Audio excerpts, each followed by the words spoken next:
राज विभाग से पंचायत उपबंध अनुसूचित क्षेत्रों पर विस्तार झारखंड नियमावली 2025 के गठन के संबंध में पंचायती राज सचिव इस संबंध में विस्तार से बताएंगे।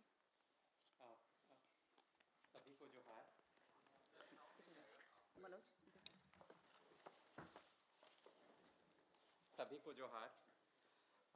पंचायत उपबंध अधिनियम 1996 अनुसूचित क्षेत्रों पर विस्तार, जिसको सामान्यतः पेसा एक्ट के तौर पे जाना जाता है, और झारखंड पंचायती राज अधिनियम 2001 की धारा 131 की उपधारा 1 के अंतर्गत पंचायत उपबंध अनुसूचित क्षेत्रों का विस्तार झारखंड नियमावली, जिसको झारखंड पेसा रूल्स के तौर पे नॉर्मली हम लोग जानते हैं, उसके गठन की आज स्वीकृति दी गई है। इसमें हम लोगों ने पेसा अधिनियम के सभी प्रावधानों को समाहित करते हुए ये पेसा नियमावली का गठन किया है।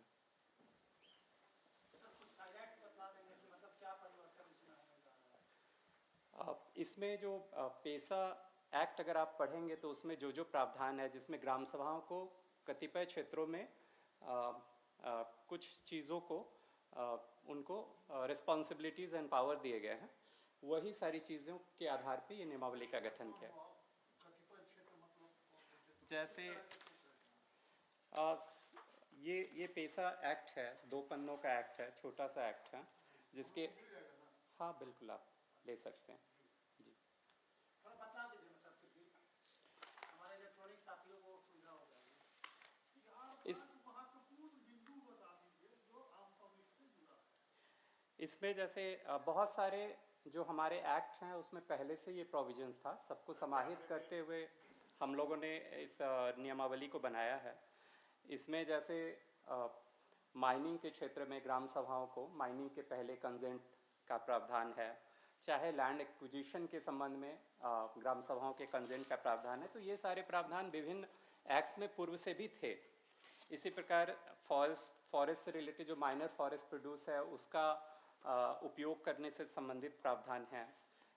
फिर मनी लेंडिंग प्रोहिबिशन से रिलेटेड प्रावधान है, और प्लान्स जो बनते हैं उसमें ग्राम सभा का रोल्स जो इसमें डिफाइन किया हुआ है, जो पूर्व से भी कई सारे चीज़ें जो हैं हमारे यहाँ पे फॉलो हो रहे हैं। फिर जो वाटर है उस ग्राम सभा के अंदर जो वाटर रिसोर्सेज हैं उसको मैनेज करने का भी प्रावधान इसमें किया गया है। माइनिंग से रिलेटेड प्रावधान है। ग्राम सभा के साथ मतलब पंचायतों को भी इसमें मिलेगा। पंचायतों मतलब त्रिस्तरीय जो ये होती है, लेकिन इसमें मेनली ग्राम सभा को ही सशक्त करने का इसमें प्रावधान ज़्यादा है।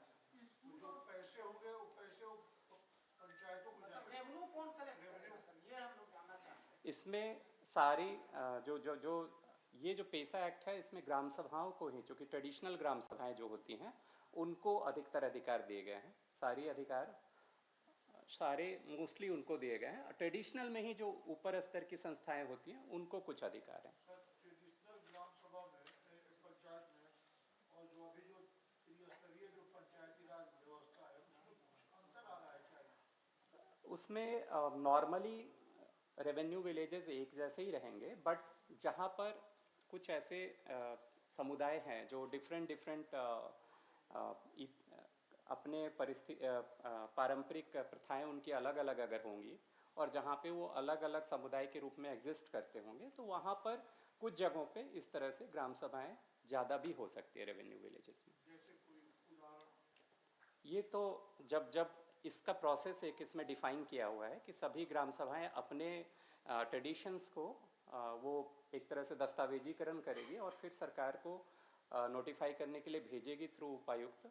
उसके आधार पर मतलब डिफरेंट ग्राम सभाएं जो है उसके ट्रेडिशंस को हम लोग जान पाएंगे, और ग्राम सभाओं के डिलिनिएशन का भी पूरा इसमें प्रोसेस दिया हुआ है, जो कि ग्राम सभाओं के माध्यम से डीसी के थ्रू ही नोटिफाई होगा। उनका सुनवाई भी कर दे सकते हैं। ये जब नोटिफिकेशन